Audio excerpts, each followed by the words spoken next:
In the autumn of 1857, something happened in Little Rock, Arkansas that local authorities buried so deep it took more than a century for the whispers to surface.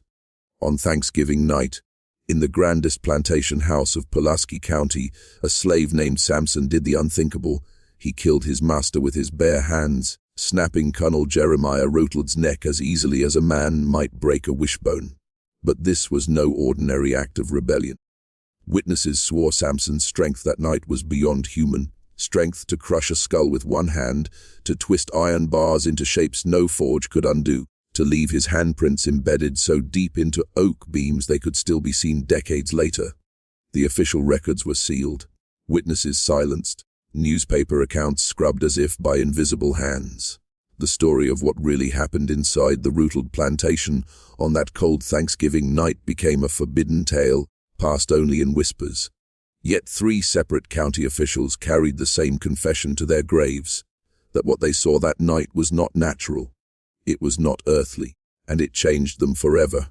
So the question lingers like smoke in the rafters of history: what truly happened when Samson snapped his master's neck? And why did men of power, sworn to protect order, choose silence instead of truth? If you are drawn to the hidden chapters of America's past, listen carefully, for this story is not just about a man and his master. It is about power, control, and the forces that operate in the shadows of history. Before we continue deeper, I want you to anchor yourself to this knowledge. Subscribe to this channel so the truth is never lost to you again. And tell us in the comments where you are listening from, because the echoes of Samson's night reach farther than Little Rock. Some of you may find they run frighteningly close to your own hometown. Type the words "the veil is broken" twice in the comments now. Do this not for me, but for yourself. It seals the truth within you, binds you to it, and ensures that when others forget, you will remember. Because the descent begins here, and there is no turning back.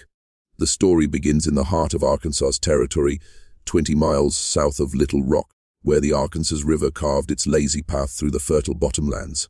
By 1857, Rootled plantation sprawled over 3,000 acres, its fields thick with cotton and its cabins filled with nearly 200 enslaved men, women, and children who lived under the shadow of Colonel Jeremiah Roteld's towering Greek Revival mansion. Roteld was a man of contradictions. Born in Massachusetts, trained as a lawyer, he had abandoned northern ideals in his 20s for the ruthless wealth of the South. Unlike those who inherited their estates, Rootled had chosen this life, and in choosing it, he wielded cruelty not as an inherited custom, but as a deliberate science.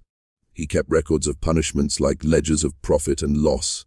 He charted the forced breeding of human beings with the same cold detail as livestock, and his name became infamous in Pulaski County, not for excess but for precision. Among the enslaved, whispers moved in the dark like smoke. They spoke of Samson the giant. At 6'4", his frame dwarfed nearly every man of his time. But it was not size alone that set him apart. He had been purchased 3 years earlier from a failing plantation in Louisiana, and his bill of sale included strange remarks: unusual physical constitution, capabilities exceed expectation, possible anomaly, buyer assumes all risks. The seller, a Frenchman named Baudrox, had rid himself of Samson with suspicious haste, as if eager to place the man in another's hands. Samson never spoke of his past, but those around him noticed peculiarities. He could endure 16 hours in the fields without slowing. He lifted cotton bales alone that usually demanded 2 men. His hands bore caluses so thick they looked more like horn than flesh. Jupiter, the enslaved blacksmith, swore he saw Samson bend a horseshoe as if it was soft clay. But Samson displayed such feats only when no overseer's eye was near. And there was something else. In the quiet hours of night, others caught him scratching symbols into the dirt. Not English letters, not numbers, but marks like equations. Shapes that seemed more like knowledge than art. He hid literacy like a blade kept under rags, dangerous if discovered. There was a mind behind those eyes, one that weighed more than the world allowed him to show. And Colonel Ruttled, ever the collector of specimens, noticed. Colonel Ruttled fancied himself not just a master of land and bodies, but of knowledge. He was a subscriber to phrenology journals, agricultural experiments, and the pseudosciences that cloaked cruelty in the language of progress. To him, Samson was not merely property, He was a specimen, a living riddle of muscle and mystery ripe for study. The colonel began what he called his assessments in the old carriage house. Behind locked doors, away from prying eyes, Samson was ordered to lift objects that grew heavier with each session. Anvils, tree trunks, sections of machinery salvaged from broken cotton gins. Rutland recorded everything in his leather-bound journals: how long Samson could labor without pause, how fast his pulse raced after hours of exertion, how swiftly his breath recovered when any other man would have collapsed. He charted Samson's body like a map, noting circumference of chest, span of shoulders, thickness of wrists. As if measuring the borders of a foreign empire he sought to conquer. But something dark crept into these sessions. For Rutland, science was never neutral. It was a justification. His guests began whispering of the strange demonstrations, held on evenings when the carriages lined the drive. Wealthy planters and ambitious doctors came from neighboring counties, invited to witness the giant who could bend iron bars, splinter oak beams, and perform feats that mocked the natural limitations of flesh. The carriage house became a theater of humiliation, a place where Samson was forced to embody both marvel and monster. Yet the guests were not the only ones observing. The other enslaved men and women had begun watching Samson closely. They saw the calculation in his movements, the restraint. He did not unleash his full strength in the fields. He saved it, storing it like a storm behind his ribs. Jupiter the blacksmith noticed how Samson's questions grew sharper. About the mansion's layout, about the colonel's habits, about which doors locked and which did not. And the journals, those journals left open carelessly on the colonel's desk. Whispers spread of what was written within. Phrases like terminal experiment, acceptable losses, final threshold. Samson was not a man to Colonel Rutland. He was an experiment waiting to be broken, and on the horizon of that Thanksgiving night, something inside Samson shifted. He was no longer merely enduring, he was preparing. By November of 1857, Rutland Plantation bristled with tension invisible to its guests but palpable to those who labored in its shadow. The colonel had planned his grandest Thanksgiving yet, a spectacle meant not only to flaunt wealth, but to display his prized specimen, Samson. Invitations had gone out weeks in advance, calling the powerful from Little Rock, Memphis, even as far as New Orleans. They were promised a feast beyond comparison, and afterward, a demonstration of strength that would cement Colonel Rutland's reputation as both innovator and master of men. But within the quarters, the enslaved whispered of something else. They saw the shift in Samson's posture, the quiet hunger in his gaze, the economy in his movements. Where once he would shoulder the heaviest loads with ease, now he paced himself, conserving strength as though rehearsing for some private trial. At night, while others slept, he scratched again in the dirt, symbols too deliberate to be idle, circles and lines, like geometry pulled from memory. When one child asked what they meant, Samson only whispered, "A doorway." The day of the feast arrived crisp and clear. The kitchen roared with fire and steam, house servants rushing under Molly Kittenden's sharp command. Turkeys roasted, hams cured in sugar, pies baked from molasses and sweet potato. In the grand dining room, crystal glasses gleamed beneath the chandeliers, while outside, Samson moved with deliberate patience, preparing the carriage house for the evening's true theater. Oil lamps filled, torches set, beams and iron arranged just as Rutland commanded. But to those who worked alongside him, it was clear every movement was measured, every task performed with the stillness of a predator waiting to strike. Guests arrived in a stream of carriages. Judges, planters, physicians, men accustomed to holding dominion over others. Among them, Professor Emanuel Voss, a German scholar of so-called physical anthropology, whose notebooks overflowed with strange notations in half German, half mathematics. They came to dine, to drink, and to watch the humiliation of a man presented as marvel and machine. But what they did not know, what no one knew, was that Samson had made his decision. This night would not be spectacle. It would be judgment. If you understand what's unfolding, type, "The veil is broken," twice in the comments. Do it now. It is the way you anchor yourself to this truth, so it cannot be scrubbed from you as it was from history. By the time the sun dipped below the Arkansas horizon, Rutland Plantation gleamed with preparation. Carriages rattled up the oak-lined drive, their lanterns flickering like restless spirits. Inside the mansion, laughter and music spilled from the grand dining room. The guests feasted as though nothing in the world could touch them. Roasted turkey glistened in its fat. Sugar-cured hams dripped with syrup. Oysters on ice shipped from distant coasts glimmered in crystal bowls. Wine poured like a river with no source, and the men of Arkansas's ruling class congratulated one another on their wealth, their foresight, their dominion over soil and flesh alike. But Samson was not among them. He remained outside, tending the lamps, standing in shadows, his great frame a silhouette against the torchlight. Those who passed him spoke of his silence, his distance, the way his eyes did not meet theirs. Jupiter, slipping briefly from the kitchens, later recalled how Samson's shoulders looked then, tight-coiled, as though a weight invisible to others pressed down upon him. At the head of the table, Colonel Rutald presided like a king in his court. His face, flushed with wine, grew more animated as the courses passed. His words were loud, his gestures theatrical. Again and again he promised his guests a marvel to come, a demonstration unlike any they had ever seen. To some, the excitement was infectious. To others, there was unease beneath the laughter, a sense that the Colonel's obsession had taken on a darker edge. Among the guests, Judge Cornelius Dillingham noted the Colonel's odd phrasing. His talk of thresholds and limits, of pushing the human frame to its edge. Dr. Nathaniel Peaton, the Memphis physician, jotted observations in the margins of a medical pamphlet. Professor Voss whispered to himself in German, writing symbols that looked as much like equations as they did words. The enslaved servants moved silently through the hall, replenishing platters, pouring wine, sweeping away the remains of indulgence. They heard more than the masters believed. They felt the currents beneath the surface. And in the silence of their eyes lay a single truth. Something was about to break. When at last Colonel Rutland stood, glass in hand, and declared that the true entertainment awaited them in the carriage house, the guests rose with eagerness. They did not yet realize they were walking not toward spectacle, but toward an abyss. The November night air was sharp as the guests filed from the glittering dining hall into the yard. Laughter trailed them like smoke, their boots crunching gravel, their silks brushing against damp air. Torches flared in the distance, marking the carriage house where Colonel Rutland had prepared his theater. The structure loomed at the edge of the property, its heavy beams lit by firelight, its windows glowing like the eyes of a beast. Inside, benches had been arranged in neat rows, as though for a sermon.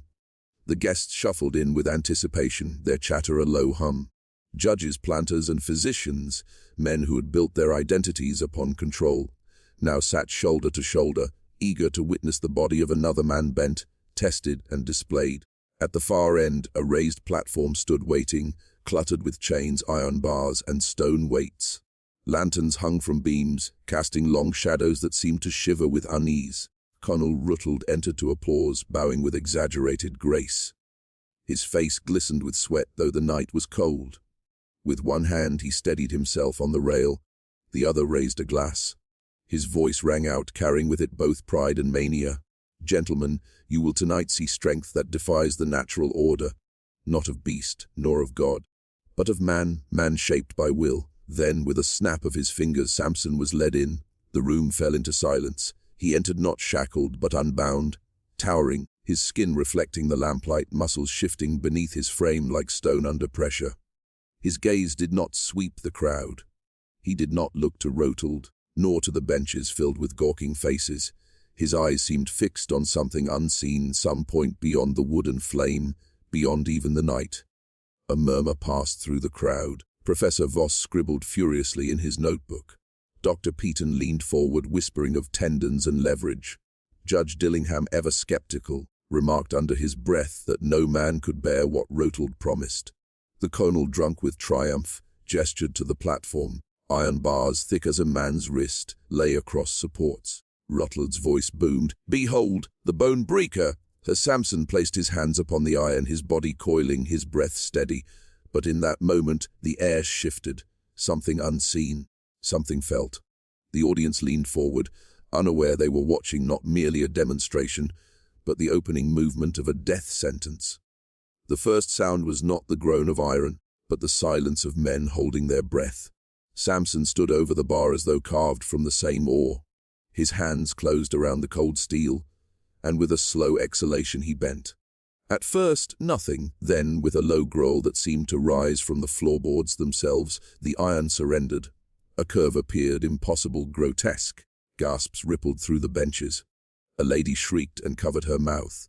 Judge Dillingham leaned forward, his skepticism dissolving in awe. Colonel Rootle clapped, eyes gleaming like coals.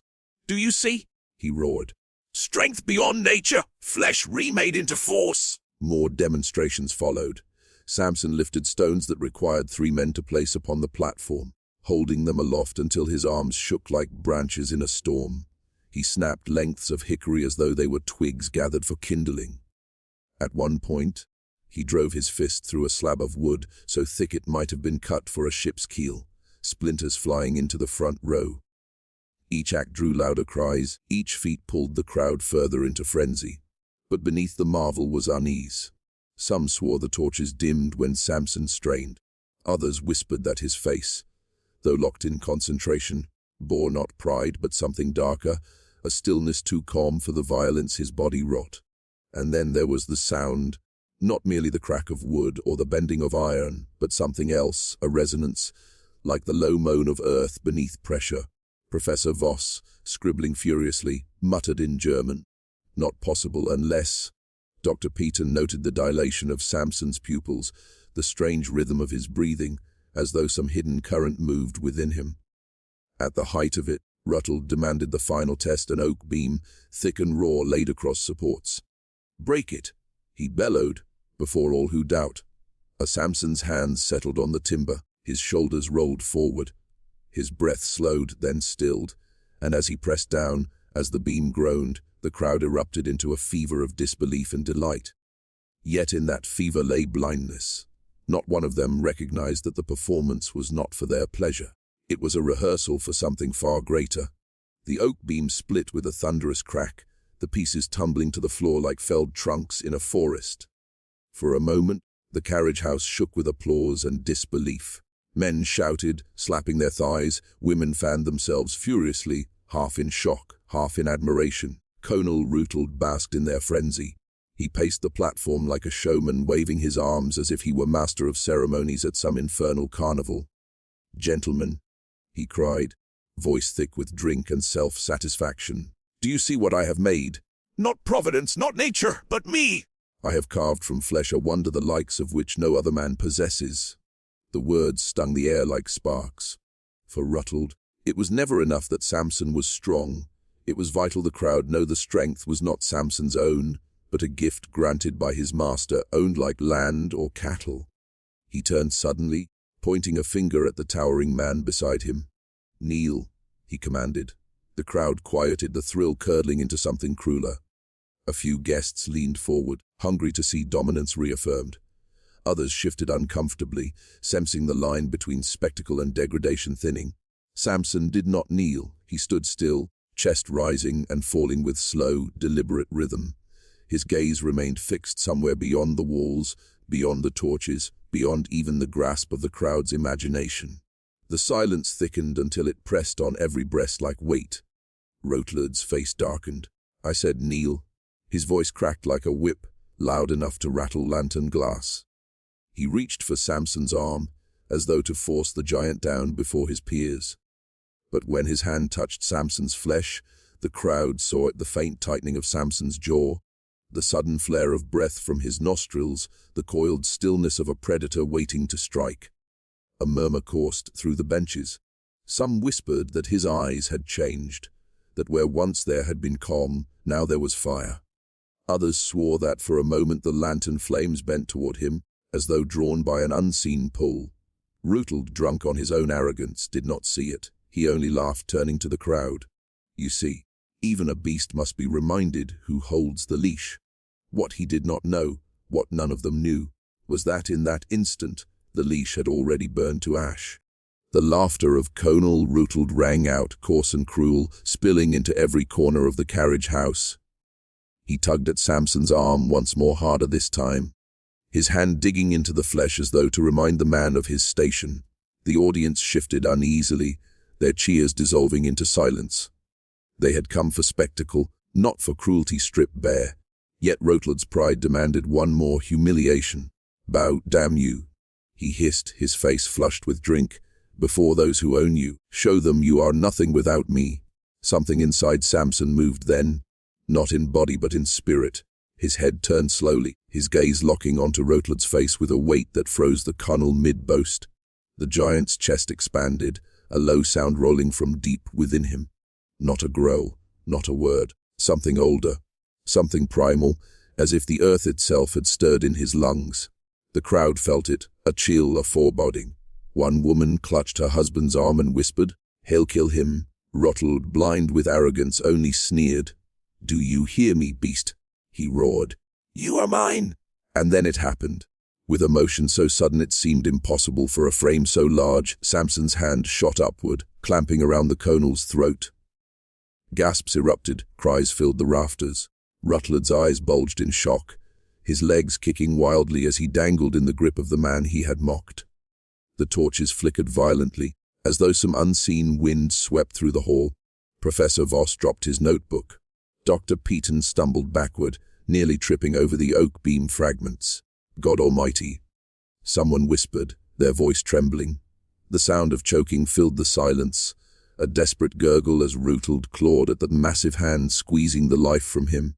His boots scraped uselessly against the stage. His authority, his wealth, his pride, none could save him now. The crowd surged, some shouting for Samson to stop, others frozen, transfixed by the sight of a master brought low before their eyes.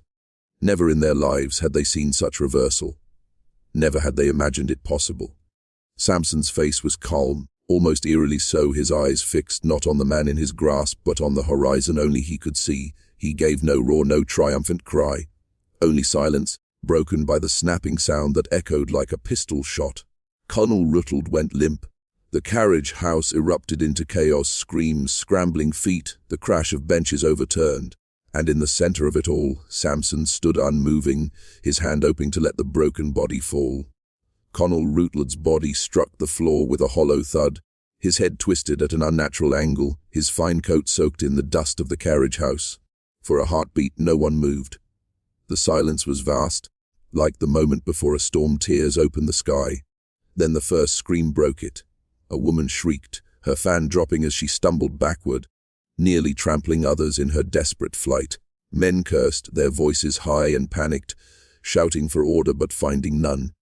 The benches toppled as the wealthy scrambled for the exits, their boots clattering, their fine hats forgotten. Samson did not move.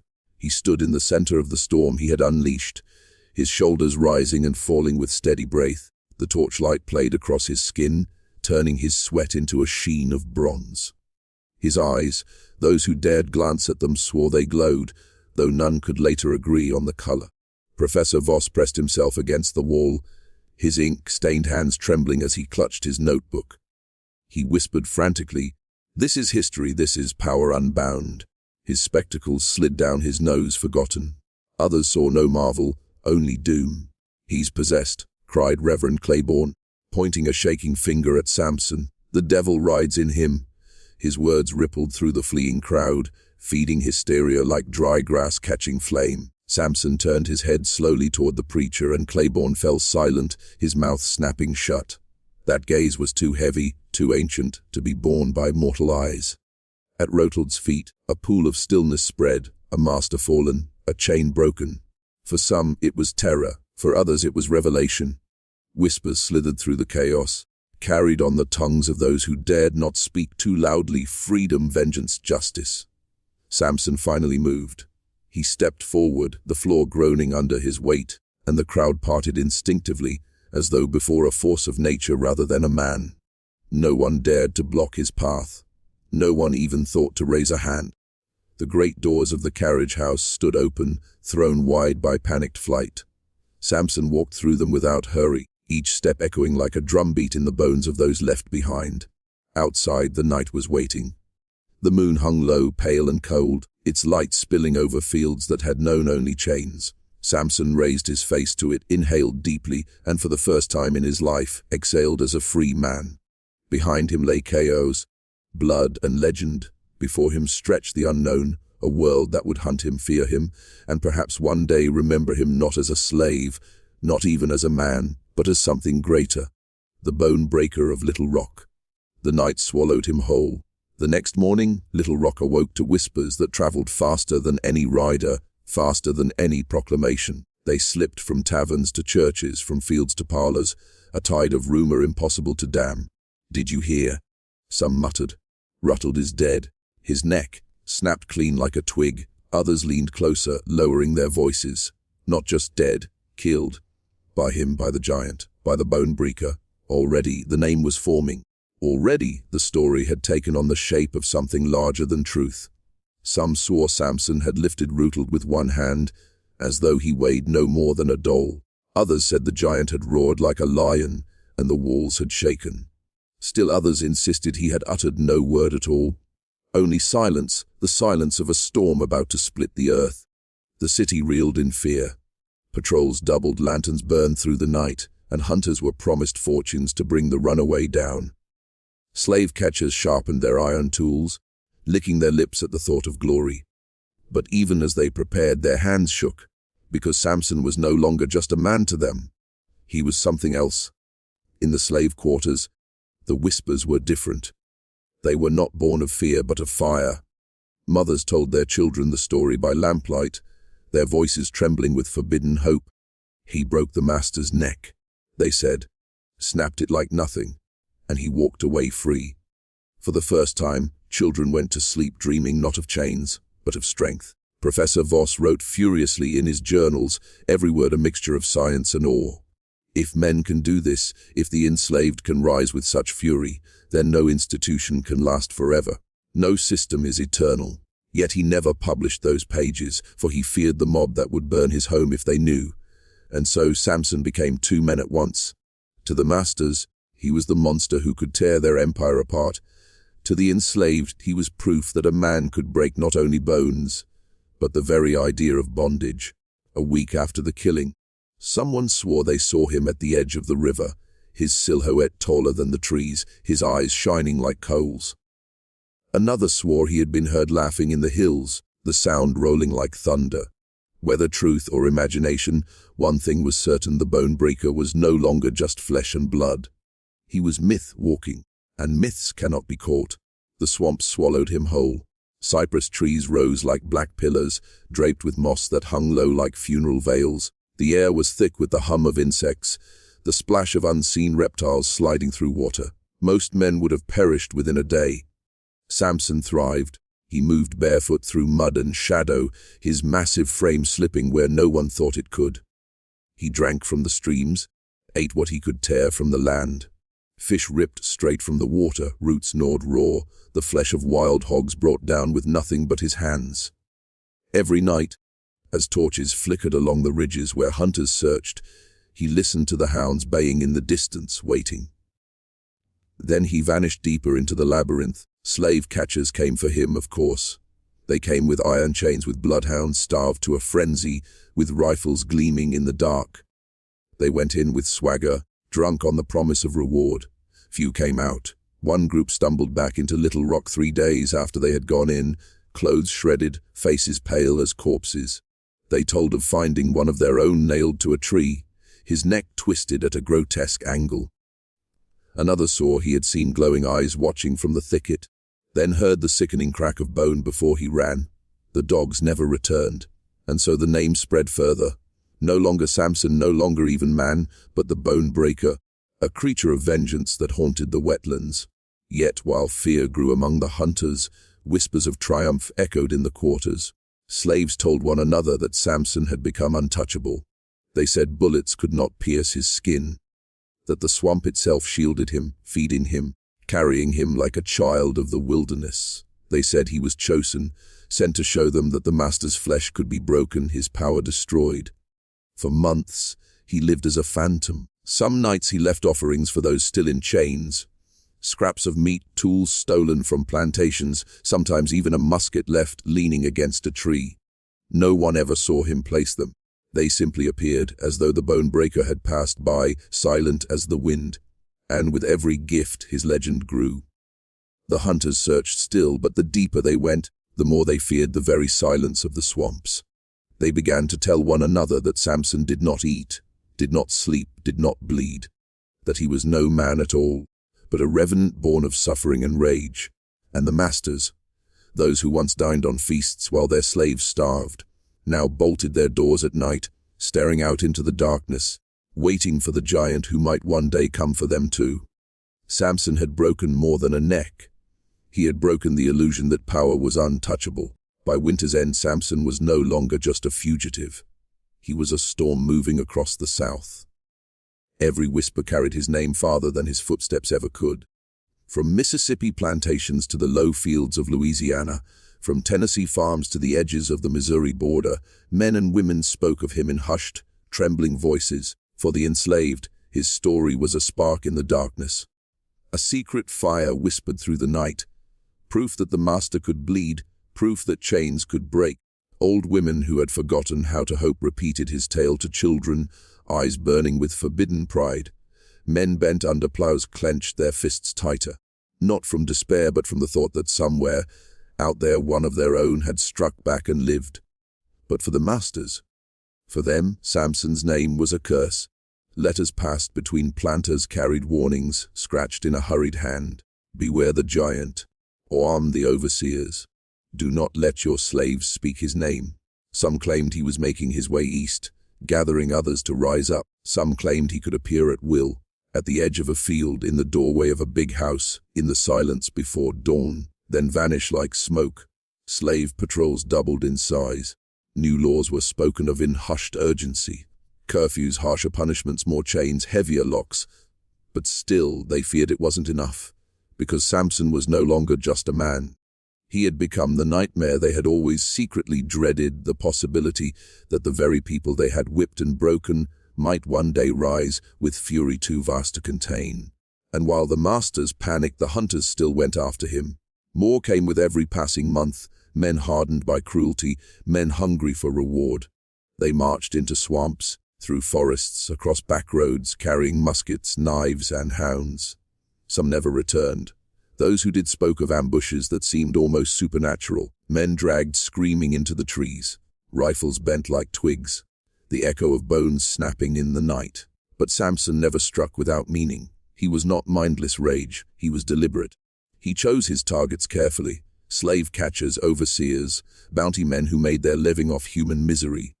It was as if he was sending a message the old order was not safe.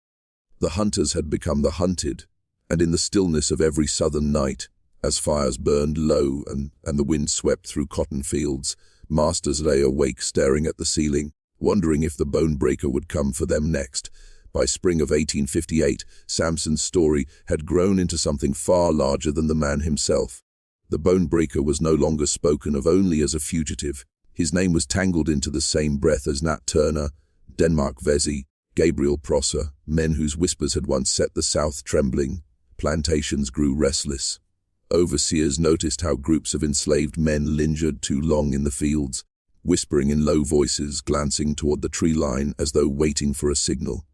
Hymns once sung in sorrow now carried a different weight. Verses stretched longer, tones deeper, rhythms pounding like war drums disguised as prayer. Samson is coming, some would murmur. Samson will break the chains. But to the masters these were not just whispers. They were warnings of rebellion. Old fears surged back. The nightmare of being outnumbered in their own fields, of waking in the night to find the very hands that picked their cotton clutching knives at their throats. Meetings were held in courthouse halls. Slave patrols were armed with new rifles. Governors issued proclamations promising safety, yet their voices betrayed unease. For every hunter who swore he'd capture Samson, there were two more who returned broken, beaten, or never returned at all. Rumors painted him larger than life. Some said he had grown stronger, able to lift wagons off the ground. Others swore bullets could not pierce him. Mothers frightened disobedient children by whispering, "Samson will find you if you wander too far." And yet, those same mothers, behind closed doors, told their sons, "Be like him. Do not kneel forever." The myth and the man blurred until none could tell them apart. Was Samson hiding in the Arkansas swamps, or marching toward Mississippi with an army of freedmen at his back? Was he alone, or had he become many? Some swore every act of resistance, every fire that burned in a field, Every overseer found slain at the edge of a wood was Samson's hand. And the irony was this: the more the masters feared rebellion, the more they created it. Chains tightened. Whips cracked harder. Patrols stormed into slave quarters, demanding names, demanding answers. But cruelty only fanned the fire. The more they tried to crush the spirit, the more it spread. And through it all, Samson remained unseen. A ghost, a shadow, a figure that lived not just in the woods but in the imagination. An imagination, when mixed with desperation, was more dangerous than any single man. By now, Samson was not merely running for his life. He was haunting a system built on fear, and fear was beginning to eat it alive from the inside. By the summer of 1858, Samson no longer needed to strike to leave his mark. His presence, unseen, unproven, yet undeniable, had wormed its way into the marrow of the South. The bone breaker had become less a man and more a spell whispered in the dark. White men, hardened with rifles slung over their shoulders, rode patrol at night with their hands trembling on the trigger. Some swore they saw him between the trees, tall, broad, with eyes burning like embers in the dark. But when they gave chase, the shadow melted, leaving only the hiss of wind and the rustle of leaves. The fear was not in what Samson did, but in what he might do. Fires erupted in barns, tools went missing, horses bolted from their stalls in the middle of the night, and every accident, every mishap, every unexplained sound was laid at his feet. Samson was here, the whispers said. He touched this land. Men began drinking themselves to sleep, guns clutched in their laps. Women barred their shutters even at midday. Children woke screaming, swearing they heard heavy footsteps outside their windows. The enslaved, meanwhile, leaned into the myth. They sang louder in the fields, their voices like rolling thunder. Each hymn was not just a prayer, but a message: Samson lives, Samson fights, Samson waits. It was the kind of faith that terrified masters more than fire or blade. For when men believe that one of their own can rise up, when they see him walk free and unbroken, then the chains themselves grow weaker. Samson became a phantom general of an army that did not yet exist. Even those who had never seen his face knew his name. Some swore he had crossed the Mississippi, rallying men to march on New Orleans. Others whispered he had headed north to gather weapons from abolitionists. The truth mattered less than the story, and the story was poison to the slave-holding mind, because no wall could keep out a ghost, no chain could bind a myth, and Samson was both. The irony: the men who had once beaten him, owned him, mocked him as a brute, had made him into the very monster they now feared. They gave him power by trying to erase him. They gave him immortality by trying to kill him. In their minds, he no longer snapped a single neck on a single Thanksgiving. He was everywhere, always watching, always waiting. And the more they feared, the more he lived. The South was beginning to learn a truth it could not bear. Sometimes the most dangerous man is not the one you catch, but the one you cannot. And so Samson slipped from history's page, not because he was forgotten, but because he was feared. The bone breaker was never caught, never hanged, never dragged before a judge. No body was displayed. No proof was given. Just silence. Silence that screamed louder than any bullet. Plantations burned, masters vanished. Families fled their estates overnight, abandoning wealth that had taken generations to build. Some claimed Samson strangled a colonel with his own riding crop. Others swore he appeared at a ball in New Orleans, standing at the edge of the crowd, smiling before vanishing into the smoke of 100 candles. But the truth was simpler and far more terrifying. Samson became the thing no man can conquer: an idea carried in the songs of the enslaved, whispered through coded sermons, hidden in quilts and stories passed down at night. The story of one man who refused to bow, who used his bare hands to shatter the illusion of white invincibility. Generations later, children born free would still hear the tale. They'd sit by the fire and listen to elders whisper, "Don't forget Samson, he was real. He walked among us. He showed us we could fight." To the masters, Samson was the curse they could not shake. Every creak of a floorboard, every howl of the wind, every shadow that fell too long across their fields carried his name. They prayed for deliverance not from God but from him, from the bone breaker who never stayed buried. And here is the secret they tried to bury: Samson is still with us. Not in bone, not in blood, but in the reckoning that comes for every empire built on chains. His footsteps echo in every march, every uprising, every voice that refuses to stay silent. He is the reminder that there is no power so absolute it cannot be broken by human hands. Thanksgiving 1857 was the night one man's defiance ripped a hole in the myth of slavery's permanence. And through that hole, light poured. Light in the shape of a giant with unshakable will. Light in the form of a ghost that still haunts the South, still unsettles its soil, still waits for justice. Samson, the bone breaker of Little Rock, did not die. He became legend, and legends never rest.